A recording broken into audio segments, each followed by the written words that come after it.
Greetings, greetings and salutations.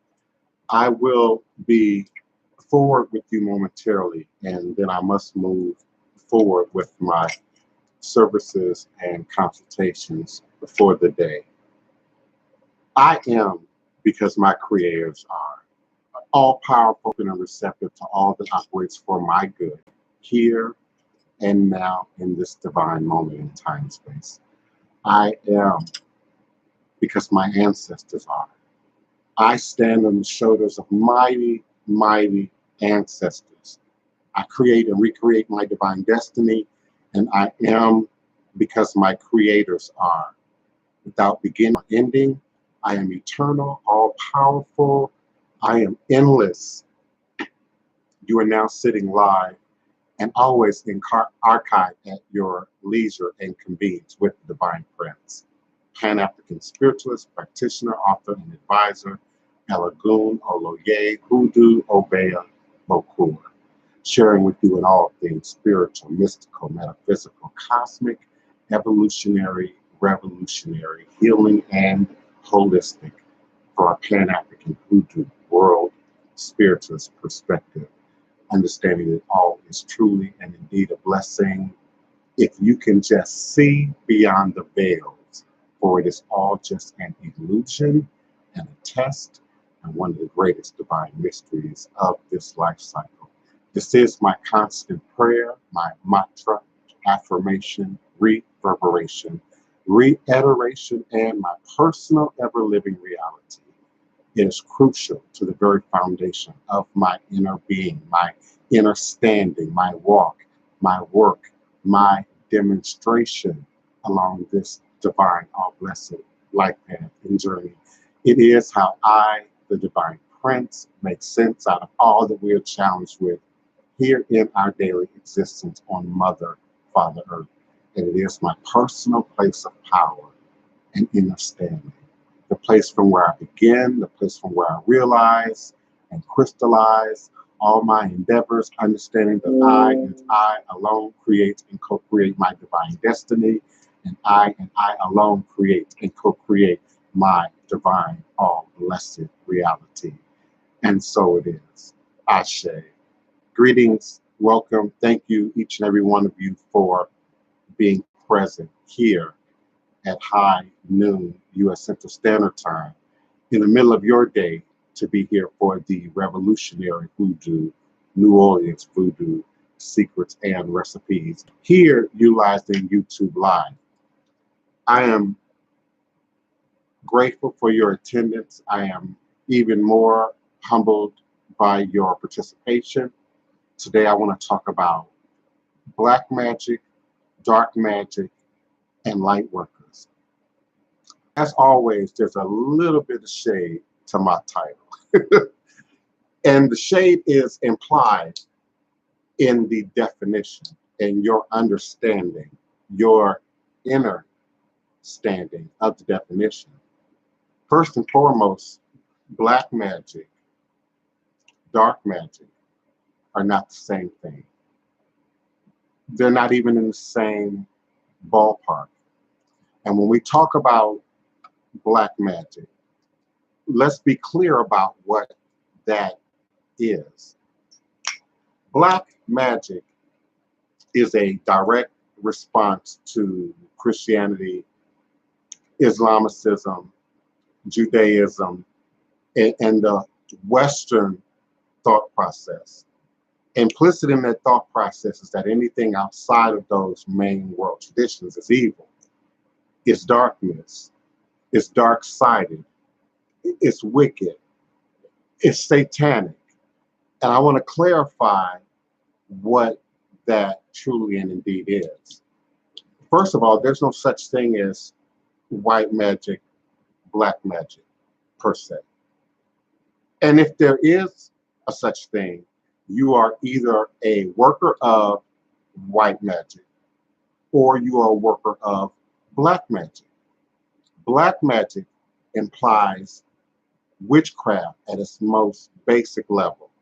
It's a word that we use today in modern culture to capsulize an entire system and reduce it down to one word, reduce it down to a pill form, reduce it down to something that can be digested in 5 or 10 minutes without any level of study, understanding of the system or the topic being discussed at all. So when we say black magic, on the surface level, we are suggesting witchcraft, we are suggesting dark magic, we are suggesting things that are not positive. And I want to make that clear because the pop cultural thing is to compartmentalize something, capsulize it, reduce it down to its basic thing, and then market it, promote it, appropriate it, utilize it, often for the bottom line, which is the dollar, to make money. Capitalism, if you will. So we reduce things down to black magic, white magic. Black magic is not racial. It's not ethnic, if you will. And if we're talking about black magic, because some of you use that as a euphemism, if you will. And when you're using euphemisms, everyone present has to be on the same playing field of understanding. When you're throwing it out in Google, in Bing, in the open space of social media, then people take on their own definition, their own understanding about what's being said. So the pop cultural thing today is to take something back, like nigga, like bitch, and then package it into something that's supposed to be uh, uh, lessening the power of the negativity of the word, but elevating something. So we're now seeing the usage of the words black magic to suggest black ethno-cultural magic. And so if we're going to talk about black ethno-cultural magic, then you got to go back to your ancestors. You got to look at your DNA. Are you talking about the Akan? Are you talking about the Fan? Are you talking about the Ibu? Are you talking about the Eve? Are you talking about the Hausa? What ethno-cultural platform is your black magic based in? So technically, there's no such thing as black magic, white magic. You are either a person who is here to do light or you are here to do darkness.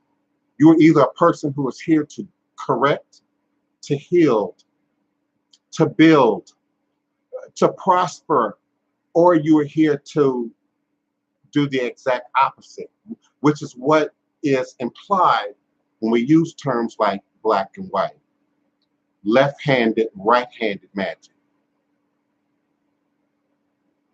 Left-handed, right-handed magic, but you got two hands, and you require both of them at any stage of the work. So what's really being implied?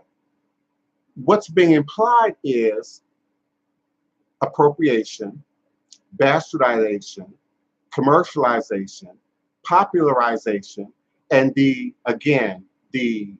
wanting to reduce things down to a capsule, a pill, a meme, a word, and have that somehow express something at the visceral level, at the emotional, at the gut level that everyone is supposed to understand. And there's a way to use that. Advertisers do it. Some of you are great at it in social media. But in terms of teaching and learning the truth and then accessing these skills, these powers, this knowledge, this information, it's a whole nother reality. That's why I said we exist in multi-dimensional spaces at once. You might see me and not see the same thing that the next brother or the next sister sees. Particularly the less words that are being used, the less communication that is being used. because then it opens things up to interpretation. It opens things up to being assumed. So no one who claims to be a light worker is operating in quote unquote black magic or dark magic, period. Period. Because a light worker is here to build, to grow things, to push things forward, to bring people out of their blockages and into the light, to bring people out of the dark corners and dark spaces of consciousness, of awareness, of education, of presence, and then bring them into the light, if you will. And there are many world scriptures, not just the Bible, that talk about the inability, the impossibility of being brought into the light and then going back into the darkness. So there is no light worker who's working in dark science. And dark science is not the same thing as dark magic, okay? Dark science is about quantum metaphysics as that shows up in magic, and the ability to use that power to your benefit. For instance, moving through, prosperating through a negative situation, a negative block, taking something that was meant to harm you into for your good. That's dark science. When we talk about dark magic, we're talking about the utilizing, the binding of demons, jinn, the usage of natural magic. And when we look at the five-pointed star, for instance, let's talk about Wiccans real quick. Wiccans profess to be nature-based. And if you're a true, organic, authentic Wiccan, you understand what that is. We look at earth, water, fire, air, mind, or ether as it shows up in your five-pointed star, okay? When you invert that,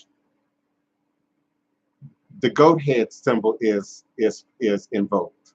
We're now talking about dark magic, witchcraft, Satanism, and those practices, first of all, are ethno-based in their own right, but it's not African. It's not indigenous to the Americas, okay? But it is ethno-based, and it's ego-based in a way that traditional systems in the ancient world were based on the village, were based on the community. So you did not do things to yourself or others. That's within those universal magical Kemetic ancient Egyptian laws, violating yourself and others, bringing impurity to yourself and others. That's light work. That's not black magic. That's not witchcraft. That's none of the above.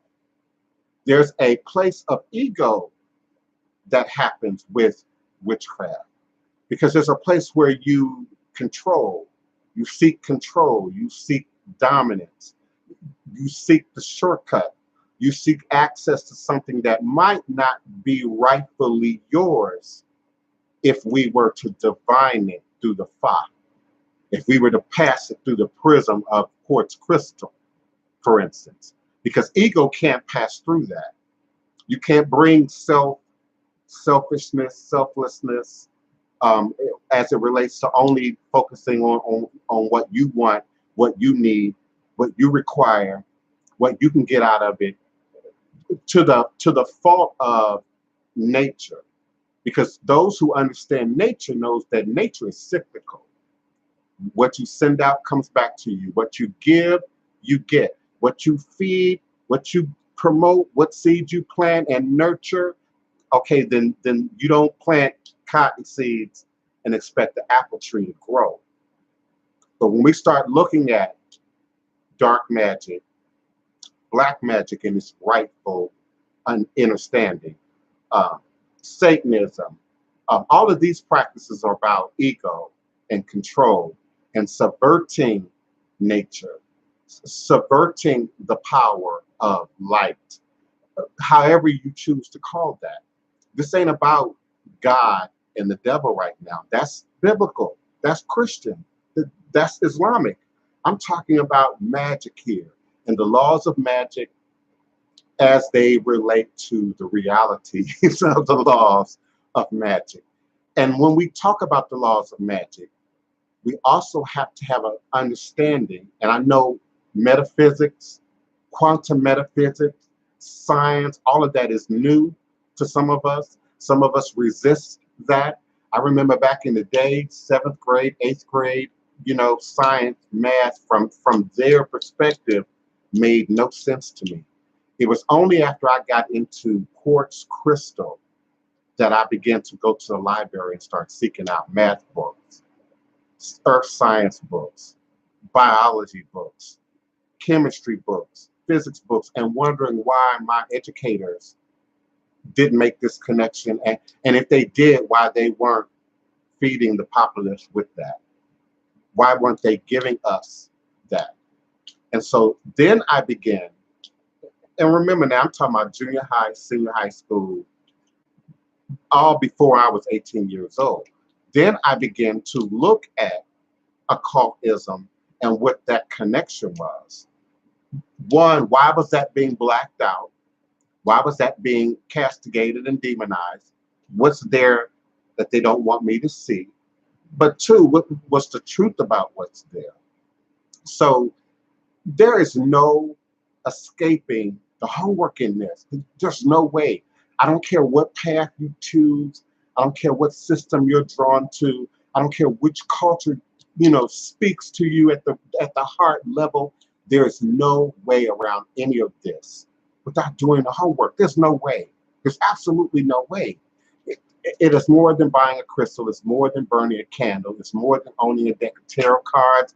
It's more than owning pots and tureens. It's more than wearing beads and a lakeys. It's more than any of that, because that is all within the confines of what is material, physical, carnal, and that realm is an illusion. It's only a projection of what we think. It's only a projection of what we perceive. It's only a projection of what we understand. We all see me right now. We all see what's around me in this environment right now, but each and every one of you have a very different understanding of what you're looking at and what it means and why it's there and what it's supposed to symbolize and what its power may be or lack thereof. So there is no escaping the homework, beloveds. There's no way of getting around really doing the work. We debate back and forth about initiation. You can self-initiation. I've told you many times that's the hardest way possible, because you have no guide, you have no guideposts, you have no instruction. You're doing like I did, and you're going to the library and you're choosing to read every book in the library. Now, maybe you have 200 years of life to do that and manifest that and take care of your children and take care of your spouse and do your community work. Maybe you got that kind of power. But most of us are in this space right now are human and divine. And so we have to balance that. And so there's no way around the work. I welcome your questions. Please don't let me speak on. I do have appointments. I do have ceremonies to perform today. Don't let me speak on. If you have questions, please type them in all capital letters. It makes it easier for me to see without me leaning into the screen to see the chat. Some of you may not know the chat box when you're doing a live broadcast runs along the side of the screen. It's a much smaller font than necessary if you're sitting back at a comfortable space to view yourself in the camera and to not be blurred or out of shape, visually. So that's something, if YouTube even cares, they can improve. It's just to make that a little bit more visible. But I welcome each and every one of you for being present. This is a topic that, like many of the things that we talk about, it's ongoing. Something new comes up every day. Someone comes out with a ridiculous post or a ridiculous video every day, continuing to foster and proselytize the untruths. And so the work for me involves speaking against the untruths, undoing the untruths, making sure that you don't have the excuse that you didn't know, you weren't aware that that information wasn't available to be found. Now, if you then choose to fall off the ledge and have a group of lemurs follow you, that's not me. That's not me. My goal is to teach the truth, to be the truth, to be a demonstration of the truth, and to then bring that to you in a way that is digestible, in a way that is usable, in a way that is practical, in a way that can be applied, in a way that is result oriented. And I like to say 7 to 9, 30 to 90. And my close friends know exactly what those numbers mean. But we've got to move away from the illusions. And with the technology available today, it's very easy to create an illusion. It's very easy to create the look of something and make it seem really real to people, make it seem really viable to people. And for some reason, we turn off when we start talking about spiritual. We turn off what's practical, what's logical, what makes sense, what can be documented, what leaves a footprint. Somehow we turn that off when we think about spirituality and religion. You turn that off as you are paying your tithes, as you are putting your money into the offering plate. You turn off a certain level of your reason, and we excuse it as faith. We excuse it as somehow a requirement of spirit and being spiritual. And it's not. It's absolutely not. The goddess does not require, the universe does not require us to dumb down in order to grow spiritually, in order to be more powerful as individuals. Indeed, as you grow and gain knowledge and wisdom, you should develop that into wisdom, and then wisdom is activated, is demonstrated in what we say or do or be in any given moment of time space. So let's talk about these subjects. Otherwise, I'm going to have to move forward. I have consultations and ceremonies to do today, and I love being present here to share. But I'm not here to hear the sound of my own voice. I'm not here to just talk and see myself and not interact with you at the communal level. So I'm grateful for each and every one of you. All is always truly and indeed a blessing. I am available to you. I am Hoodoo Central. I am the only, the number one, the original Hoodoo Central. Anything else is a perpetration. Anything else is an imitation. Anything else is an appropriation. Okay. I didn't say that I am Hoodoo. I said that I am Hoodoo Central. All is truly and indeed a blessing. Ashe.